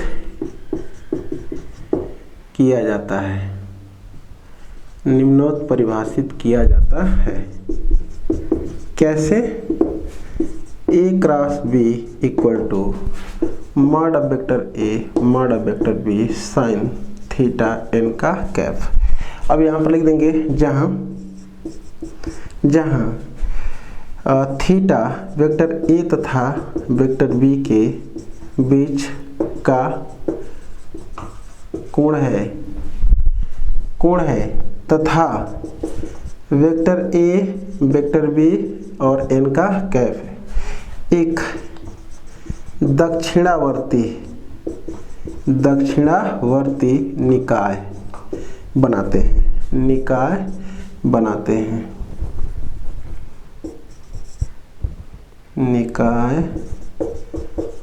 हैं। तो मैं बता दूं एक बार, ये एक प्लेन है, इस प्लेन में अगर दो वेक्टर लिए गए हैं, एक वेक्टर हमारा ये है और एक वेक्टर सपोज कर लेते हैं कि ये है ये, और इनके बीच का एंगल हम क्या ले लेते हैं, थीटा ले लेते हैं। इनके बीच जो एंगल दिख रहा है उसको क्या ले लेते हैं, थीटा। तो इन दोनों सदिशों का अगर हमको निकालना है क्रॉस प्रोडक्ट, तो जो इसमें n कैप है वो क्या है, तो मैं बता दूं कि अगर हम इसको ऐसे निकाल दें, इतना क्रॉस इतना, मतलब कि ये इतना क्रॉस, मैंने ऐसे अगर रोटेट कराते हैं, तो ऐसे रोटेट अगर कराएंगे तो जो दक्षिणावर्ती पेज के नोक की जो डायरेक्शन होगी, ऐसे अगर कराएंगे, ऐसे अगर कराएंगे तो क्या आ जाएगा, दक्षिणावर्ती पेज के नोक की डायरेक्शन ये इन दोनों सदिशों के, मतलब इस प्लेन के लंबवत जो है कि बाहर की ओर का। अगर हम इसी को ऐसे कर लिए होते, ये इस वाले को मार्कर को ऐसे अगर रोटेट कराए होते, तो इस कंडीशन में जैसे मैं ये अगर ले रहा हूँ ये, और हम इसको ऐसे अगर घुमाएं, तो ऐसे अगर घुमाएंगे तो क्या हो जाएगा, ये जो लंब की डायरेक्शन होगी ये हमारी तरफ हो जाएगी, इस प्लेन के जो है कि लंबवत, माने कि मैं ऐसे करके दिखा दे रहा हूँ ऐसे, तो ये लंबवत ऊपर की ओर। तो बस इतनी सी बात है कि दक्षिणावर्ती पेज के नियम के हिसाब से n कैप को इसके लंबवत यूनिट वेक्टर लिया जाता है, प्लेन के लंबवत जो है कि इकाई। तो यहाँ पर लिखना चाहें तो लिख भी सकते हैं अभी, जहाँ थीटा a तथा b के बीच का कोण है, तथा ए बी n का कैप एक दक्षिणावर्ती निकाय बनाते हैं, जबकि जो n है वो क्या है, यूनिट वेक्टर। लिख भी सकते हैं, नहीं तो इतना लिख देंगे काफी है। आगे चलते हैं, नंबर 28 पढ़ते हैं। कह रहा है कि दो सदिशों वेक्टर ए और वेक्टर बी में से प्रत्येक सदिश का परिमाण ज्ञात कीजिए। मतलब ये जो दोनों वेक्टर्स हैं, वेक्टर ए और वेक्टर बी, उन दोनों का हमको परिमाण ज्ञात करना है। तो वेक्टर ए का मॉड ये भी ज्ञात करना है और मॉड ऑफ वेक्टर बी भी ज्ञात करना है, जो इस प्रकार है कि उनके परिमाण समान है। मतलब कि इन दोनों के परिमाण जो है क्या है, समान है। उनके बीच का कोण 60 डिग्री है, थीटा इक्वल टू 60। उनका अदिश गुणनफल 9/2 है। तो ये चीज़ हमको दे रखा है, ये दिया है, ये दिया है, ये दिया है, तो हमसे पूछा जा रहा है। तो इन तीनों में जो रिलेशन होता है लगा दे रहे हैं, लिख देंगे, चूंकि A dot B equal to mod of vector A mod of vector B cos theta, यही ना होता है। तो ए डॉट बी की वैल्यू है 9/2 इक्वल टू, ये तो दोनों समान है, ये दोनों बराबर हैं। तो चले हम मॉड ऑफ वेक्टर ए और इसको भी कर ले रहे हैं मॉड ऑफ वेक्टर ए, और कॉस 60 लिख दें तो कॉस 60, और ये हो जाएगा 9/2 और ये हो जाएगा मॉड ऑफ वेक्टर ए का स्क्वायर, और कॉस 60 है उसका मान 1/2। तो mod of vector A equal to कितना हो जाएगा, 3। तो मॉड ऑफ वेक्टर बी बराबर 3 हो जाएगा। इसलिए मॉड ऑफ वेक्टर बी बराबर कितना हो जाएगा, 3। अतः mod of vector A equal to mod of vector B equal to 3, यही हमारा आंसर हो जाएगा। आगे चलते हैं, अगला सवाल है क्वेश्चन नंबर 29। कह रहा है कि यदि बिंदु, ये सब पॉइंट्स हैं, चलिए इसको लिख दे रहे हैं, अगर ए बी सी के वो पोजीशन वेक्टर हैं तो इसको हम ऐसे लिख दे रहे हैं।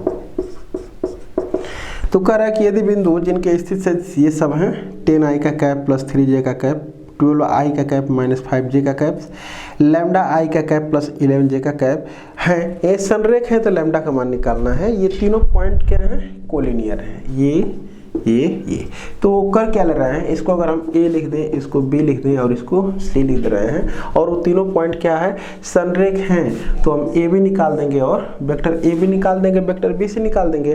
तो दो वेक्टर अगर संरेख होते हैं या समांतर होते हैं, दोनों बात एक ही होती है वेक्टर की कंडीशन में, संरेख कहें चाहे समांतर कहें दो वेक्टर को, तो अगर ऐसे होते हैं तो vector A B equal to lambda times vector B C होता है।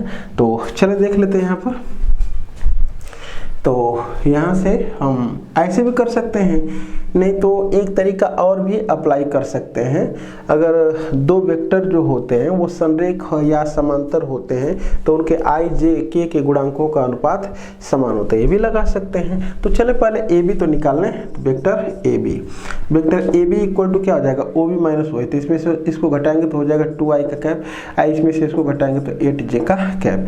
वेक्टर ए बी के बाद निकाल रहे हैं वेक्टर बी सी, तो वेक्टर बी सी हो जाएगा, इसमें से इसको घटाएंगे तो हो जाएगा लैम्डा माइनस 12 आई का कैप, और ये हो जाएगा 16 जे का कैप। तो लिख देंगे चूंकि वेक्टर जो ए बी है, जो वेक्टर ए बी है वो वेक्टर बी सी के क्या है, पैरेलल है, इसलिए इनके आई जे के गुणांकों का अनुपात बराबर कर लेंगे। तो हो जाएगा कितना, 2 बटे, बस आई और जे ही है, ध्यान देना है, तो के को इसमें शामिल नहीं किया जाएगा। तो कितना हो जाएगा, 2 बटे में लैम्डा माइनस 12 इक्वल टू -8 बटे में 16। इसको क्रॉस मल्टीप्लाई कर लें, चाहे तो इसको काट लें, तो क्या हो जाएगा, -1/2 हो जाएगा, इसको काट लेंगे। तो अब इसका इधर गुणा कर देंगे तो हो जाएगा 2 दूना के 4, -4 कर दे रहे हैं, और इक्वल टू लैम्डा माइनस 12, तो लैम्डा बराबर कितना आ जाएगा, 8 हमारा आंसर। इसको इधर कर लेंगे तो यही हमारा क्या हो जाएगा आंसर। बस इसमें आई जे के वाला, आई के और जे वाला टर्म था, आई जे के तीनों नहीं था। चल देखते हैं आगे। तो चलें अब हम जो है कि कुछ प्रश्नों को बस पढ़ते हुए चलते हैं, क्योंकि ये सारे क्वेश्चन जो है कि हो चुके हैं, बस एक बार इसमें दोबारा सवाल को दे दिया है। मैं पढ़ता हूँ क्वेश्चन नंबर 30 को। कह रहा है कि A B C D vector A vector B vector C vector D एक चतुर्भुज की क्रमागत भुजाओं को निरूपित करते हैं, तो सिद्ध कीजिए। अभी मैं सिद्ध करके दिखाया हूँ कि अगर कोई ये चतुर्भुज है और ये वेक्टर ए है और ये वेक्टर बी है और ये वेक्टर सी है और ये वेक्टर क्या है, डी है, तो अभी मैं सिद्ध करके दिखाया हूं कि vector a plus vector b plus vector c plus vector d equal to vector 0, उसी को रिवाइज कर दिया। 31 में कह रहा है कि यदि A B C D E F एक समखटभुज है हो तो सिद्ध कीजिए। कि अभी इसको हम सिद्ध कीजिए हैं कि अगर यह कोई क्या हो, समखटभुज हो, ये है 31, ये अगर समखटभुज हो, ये A B C D E F, ये तो हमको ये सिद्ध करने के लिए भी कहा था कि A B plus A C plus A D plus A E plus A F. अभी सिद्ध करने के लिए हमको इसको कहा था कि ये 3AD के इक्वल, 3 वेक्टर AD के इक्वल। तो इसमें भी वही है कि यदि A B C D E F एक समखटभुज हो तो सिद्ध कीजिए कि vector A B plus vector A C plus vector A D plus vector A plus vector A F equal to 3AD। तो इसको भी सिद्ध कर चुके हैं। 32 देखते हैं क्या है। 32 में कह रहा है यदि एक समांतर चतुर्भुज की संलग्न भुजाएं, कोई एक पैरेललोग्राम है ऐसे ये, और इसकी संलग्न भुजाएं हैं, वेक्टर ए बराबर और ये वेक्टर बी बराबर दिया गया है। ए का मान है 3i का कैप प्लस j का कैप प्लस 4k का कैप है, और वेक्टर b बराबर है i का कैप माइनस j का कैप प्लस k का कैप है। तो कह रहा है कि तो समांतर चतुर्भुज का क्षेत्रफल निकालिए। तो क्या करना है, mod of a cross b निकाल देना है, बस यही हमारा आंसर हो जाएगा। आगे 33, इसको भी अभी जस्ट बताए हैं। 33 जो है अभी जस्ट हम बताए हैं। कह रहा है कि ये 2i का कैप प्लस 6j का कैप प्लस 27k का कैप ये है, और क्रॉस से i प्लस लैम्डा j का कैप प्लस म्यू k का कैप बराबर वेक्टर 0 दिया है। तो इसमें लैम्डा और म्यू का मान हमसे पूछा जा रहा है। तो अभी जस्ट बताएं, इसको भी करेंगे आप। हम लास्ट क्वेश्चन बताते हैं 34। क्वेश्चन नंबर ये लास्ट है 34। कह रहा है कि यदि vector a plus 2 vector b plus 3 vector c equal to vector 0 हो तो b cross c plus c cross a plus a cross b का मान ज्ञात करने के लिए हमसे कह रहा है। इसकी वैल्यू पूछी जा रही है। तो चले देखते हैं। चूंकि हमारे पास वेक्टर a बराबर चाहे वेक्टर b चाहे वेक्टर c निकालने, तो यही आसान रहेगा, इसी को निकाल रहे हैं। तो -2 वेक्टर b -3 वेक्टर c ये है, इसलिए हम इसका मान निकाल दें। Vector b cross c plus vector c cross a plus vector a cross b equal to, अब चाहें अब चाहें तो इसे वेक्टर ए का मान रखा जा सकता है, और नहीं तो अगर ऐसे कर देंगे बी क्रॉस सी तो हम लिखेंगे ही, पहले थोड़ा सा मैं बताता हूँ। ये हो जाएगा vector B cross vector C, और प्लस ये क्या है, इसको अगर हम कर लेते हैं माइनस ए क्रॉस सी, माइनस ए क्रॉस सी तो कोई प्रॉब्लम नहीं है इसको, प्लस ए क्रॉस बी, ये इक्वल टू, इसमें से हम इसको ऐसे लिख सकते हैं, ये बी क्रॉस सी है, और माइनस इसको ऐसे लिख सकते हैं, ये ए को बाहर कर लें और क्रॉस, ये हो जाएगा सी माइनस बी, ऐसे ऐसे। ये मैं माइनस को बाहर कर लिया हूँ और ए को बाहर कर लिया हूँ, तो ए क्रॉस इसको सी माइनस बी लिख सकते हैं। अब ए की वैल्यू पुट कर दे रहे हैं, तो बराबर ये है B cross C minus A की वैल्यू है ये -2 vector B plus -3 vector C, ये है, और क्रॉस, ये क्रॉस कितना है C minus B, vector C minus vector B. अब vector B cross vector C, और ये माइनस तो ये तो प्लस हो जाएगा, 2 vector B plus 3 vector C, और ये क्रॉस हमारा हो जाएगा vector C minus vector B. अब क्रॉस मल्टीप्लाई कर लें, ये तो बी क्रॉस रहने दे रहे हैं, एक ये प्लस, इसका इसमें गुणा करेंगे तो हो जाएगा 2 टाइम्स बी क्रॉस सी, और फिर इसका इसमें करेंगे तो 0 हो जाएगा बी क्रॉस बी का मान, और इसका इसमें करेंगे तो ये भी 0 हो जाएगा, -3 टाइम्स सी क्रॉस बी, तो ये हो जाएगा सी क्रॉस बी। तो बी क्रॉस सी सबको बना ले रहे हैं, तो B cross C plus 2 times B cross C plus 3 times B cross C, ये माइनस ये बी क्रॉस सी करेंगे तो प्लस हो जाएगा, ये हो जाएगा 3 2 5 और 1 6 टाइम्स बी क्रॉस सी, ये बी क्रॉस सी, ये हमारा क्या हो जाएगा आंसर हो जाएगा। देखते हैं, चेक कर लेते हैं एक बार। हाँ तो ठीक है, मैंने अभी चेक कर लिया इसको। तो कल हम लोग को ये जो वेक्टर अलजेब्रा है उसका लास्ट लेक्चर होगा, कल इसको हम लोग ख़त्म कर लेंगे। तो फिर नेक्स्ट लेक्चर से हम लोग देखेंगे जो इसका 3 डायमेंशनल ज्योमेट्री है, मतलब कि जो वेक्टर में है 3 डायमेंशन वाले रेखा का समीकरण, प्लेन का इक्वेशन वगैरह, तो उनको हम लोग नेक्स्ट लेक्चर में देखेंगे। Thank you for watching.